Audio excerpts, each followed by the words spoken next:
Welcome to Releasing Trauma, a Survivor's Podcast. I am your host, Tracy Osborne. I am a survivor of emotional bullying, rape, sexual assault, domestic abuse, and grief. After losing my husband in 2019, I set off on a new adventure to help other women release their trauma and create a life they can cherish. Each week, I will feature a guest expert or survivor to share their stories, tips, wisdom, and more. The goal is so that you can take away even just the smallest nugget of information you can use in your life right now to make a change, and to remind you that you're not alone. There is life after trauma, and you can move from victim to thriver and create a life you can cherish. Hi, everybody. Welcome back to Releasing Trauma. I am your host, Tracy Osborne, and with me today is Joanne Williams. And she has got a story to tell us about how she was not allowed to fly with her service dog. And that, I think, is just harsh because, people don't realize just how important these service animals are to people. So, Joanne, thank you so much for coming on to the show today. Thank you, Tracy. Thanks for having me. I appreciate it. Well, I appreciate it. I think this is an important message we need to get out, how important it is that these animals are with us when we need them. But before we get into that, why don't you tell us a little bit about your backstory? I'd love to. Yeah, I think sometimes it's hard for us, people with trauma, to talk about these stories. We kind of re-traumatize ourselves. But, I'm happy to, because I really do feel like this is a message for anybody that's out there that maybe they don't think their story traumatized them or their life in some way, because that's kind of what I feel like with my story. I grew up in the 60s, but where it seems like anything went about parenting or, what I would consider beatings, but that was considered good parenting at my time. But I felt like I just had a family that looked really good from the outside, the perfect house. But inside, I had black eyes and bruises that were both visible and invisible. And as a kid, I was so confused because it's like I knew this wasn't right, but nobody noticed. I felt like an invisible victim, or like, was it just nobody even cared? Which kind of it was. It was really, I would see it as neglect, but it came from my brother, who had attention deficit disorder, and he was just completely out of control.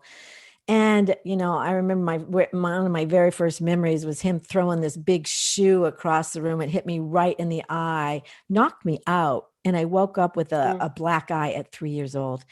And I feel like that kind of experiences just kind of followed me, even through my life as a teenager walking home.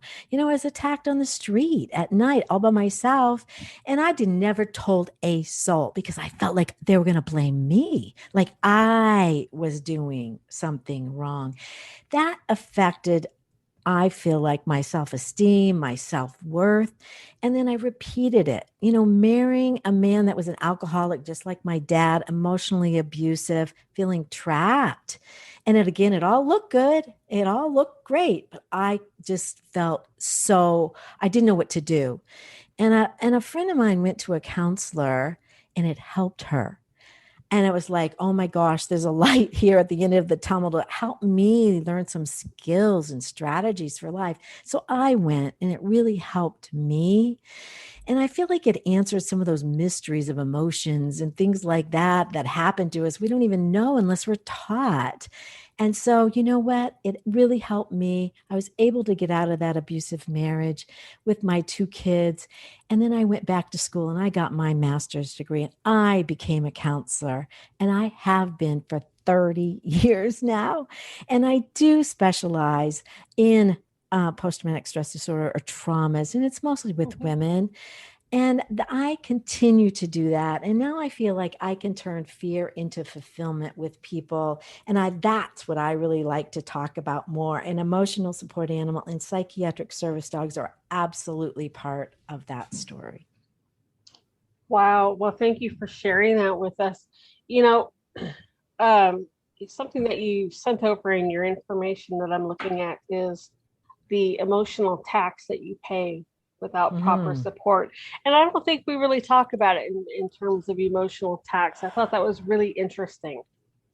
So can you tell us Absolutely. a little bit more about that? Well, I'll kind of take it back to my story.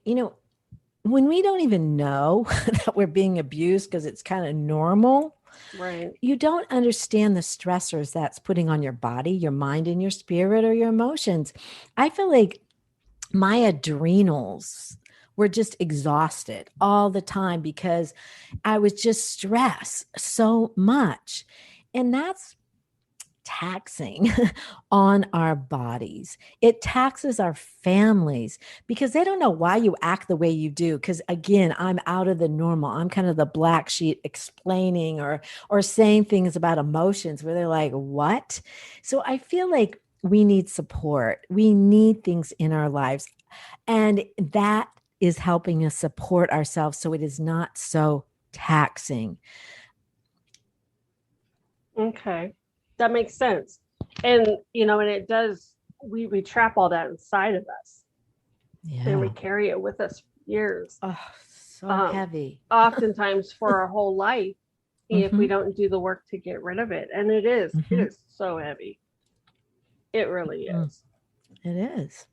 I mean, think about carrying, like, I don't know, 2, 3 pounds of or big bags of cement with you, Yes. you know? It's like Rocks. that. Yeah. Rocks, yeah. Hmm. Yeah, that big rock that you're tied to. That's kind of what it is. That's what it Um, feels like. Yeah. Something else that I know that you do is you help your clients to go from fear to fearless and to live more fully in their lives, and especially those with PTSD. It's almost like we're in a constant state of fear. So Yeah. how do we move from fear to fearless? Hmm. You know, I've kind of, and there's many ways. So and I'm going to tell you one that I feel like kind of cuts through some of this, but it's not. It's really simple, but it's just not easy. And I call it my. You have to put your cap on. It's like your conscious action plan for CAP because that is about awareness. Self awareness is what can transform things because a lot of us just live on autopilot. That's the subconscious out of our awareness. And when we can look at things, and if you know that everything works first from your thoughts to your emotions to your actions, if you're not aware of what you're thinking, you're not going to be aware of where you're going or what your emotions are telling you along this journey. So, part of that, if you can just simply start by noticing what am I thinking when I start to get anxious or fearful, and you'll hear it. You'll absolutely hear, oh my gosh, blank's going to happen. I will die if I go on that plane. You will hear these things. And once you can start hearing them, that's when you can make the plan for what to do about it. But number one is you've got to look at it. So then you can go, really? Am I going to die if I do this? But that's kind of what your emotions and fear and PTSD are telling you. And so you've got to address it. I love this thing I just read this week from Bruce Lee, the martial artist, genius, and movie star. Mm-hmm. He talked about that our lack of self awareness makes us look to others to tell us who we are. So we are what other people say we are. And so we know ourselves chiefly by hearsay. So unless we start to look at ourselves and look inward, he's saying it's really the difference between pride and self esteem. The self esteem, you're looking inward and that increasing that awareness, where pride is more looking outward to the world to see I'm wonderful, right? Tell me I'm wonderful. And when we do that, it really doesn't help our self-esteem. And I think about social media. You're always looking at somebody else to tell you you're wonderful. And so what happens if somebody tells you you're not wonderful on social media? It really can crack you. So I would say start this process to look inward and be more conscious about noticing what you're thinking, that then you can make a plan, a conscious action plan. And isn't it interesting how, we look at others for our self-worth, and I'm right up there with everybody else. I've done the same thing for years. But you could have 100 people tell you how absolutely amazing you are. And then you could have one person tell you that you're worthless. And that's what you remember. That's what you get fixated on. Yeah. That one person whose opinion doesn't matter to begin with. But that's what you get fixated on. That's what you determine your worth from. And that's the way it's really supposed to start, though, like from a parent or from a loving person in your life, that they do tell you you're wonderful and they do see the wonderful talents that you have and encourage those things. So it does come from the outside first, but then it's supposed to go inward when you hear these wonderful things from caring people that you believe, and then that builds. But unfortunately, like in my situation, I was never really given that. In fact, it was like, what do you want? What are you doing? You're not getting it from the outside.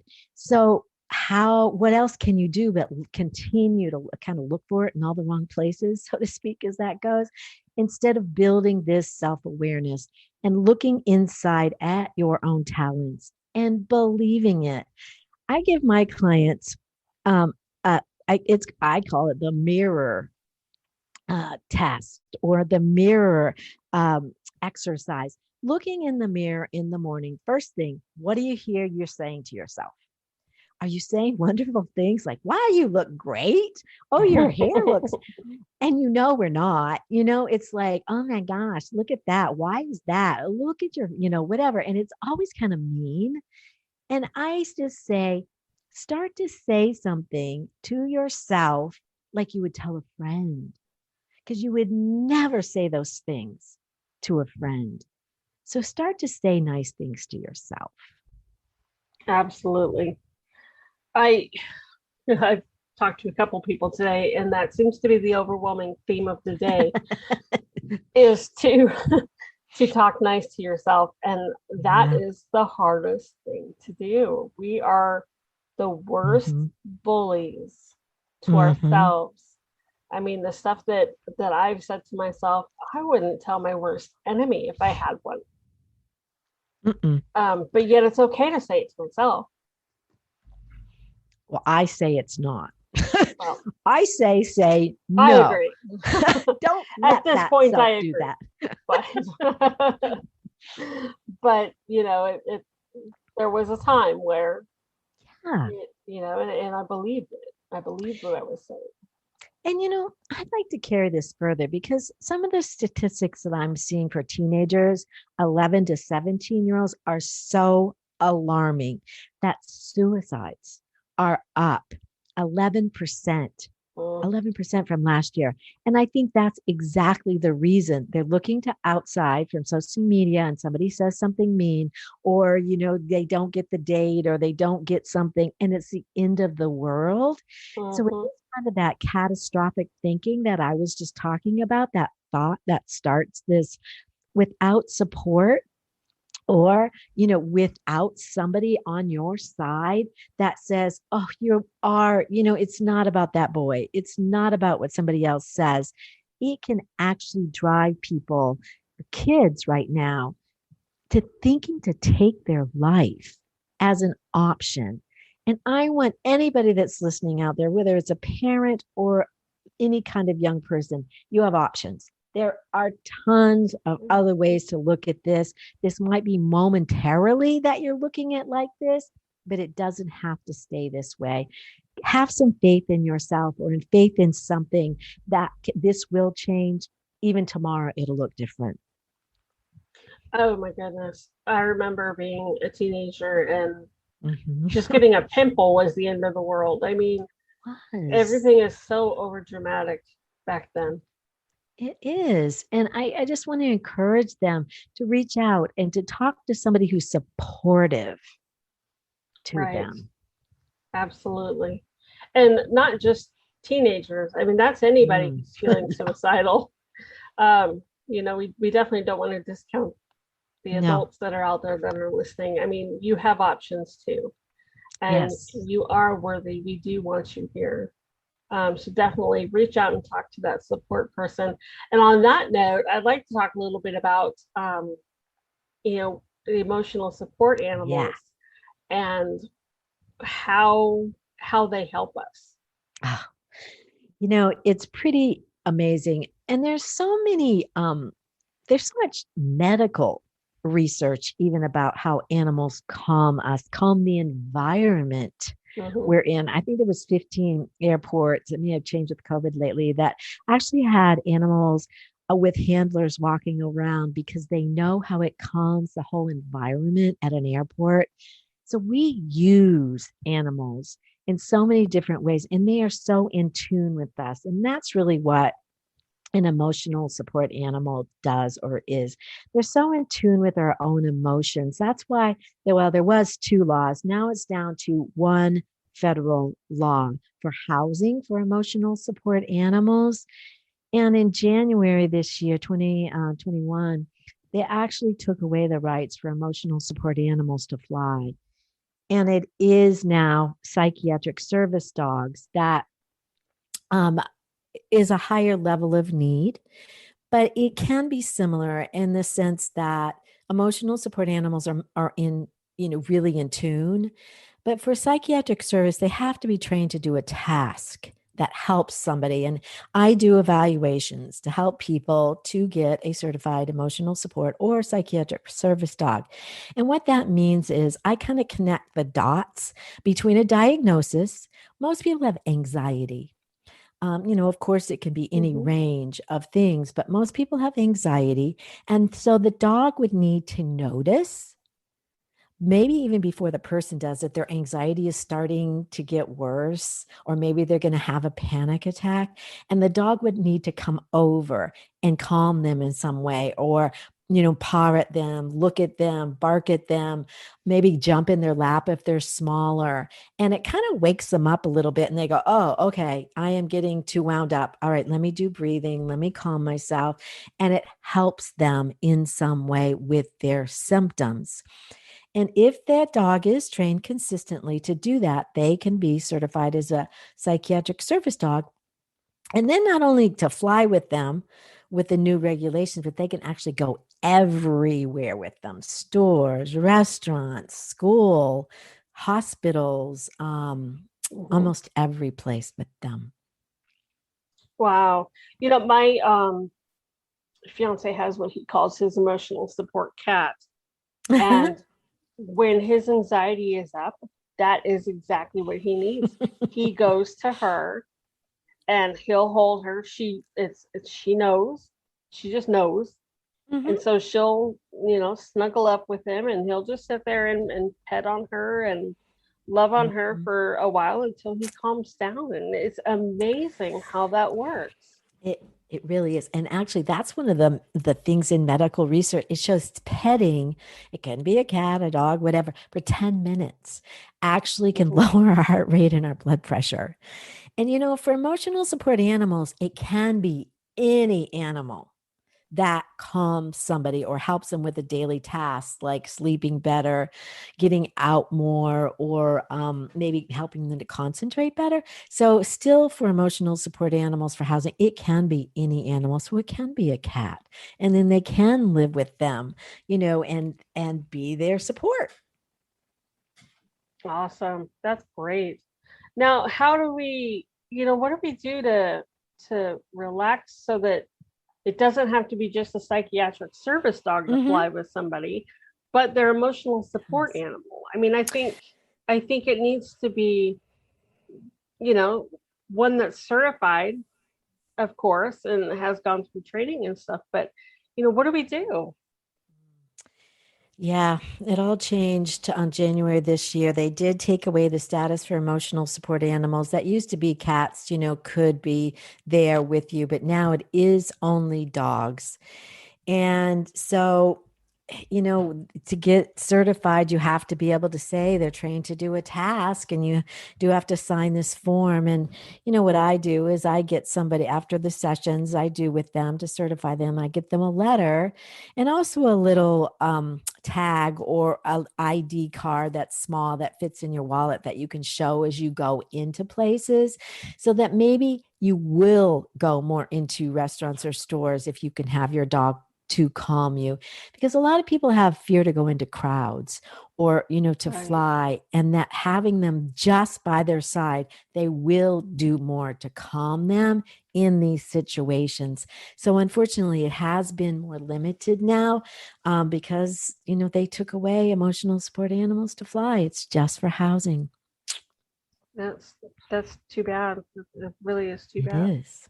Because It so many is. people are afraid to fly. I mean, Yep. you've got fear of flying, you've got fear of crowds, or whatever.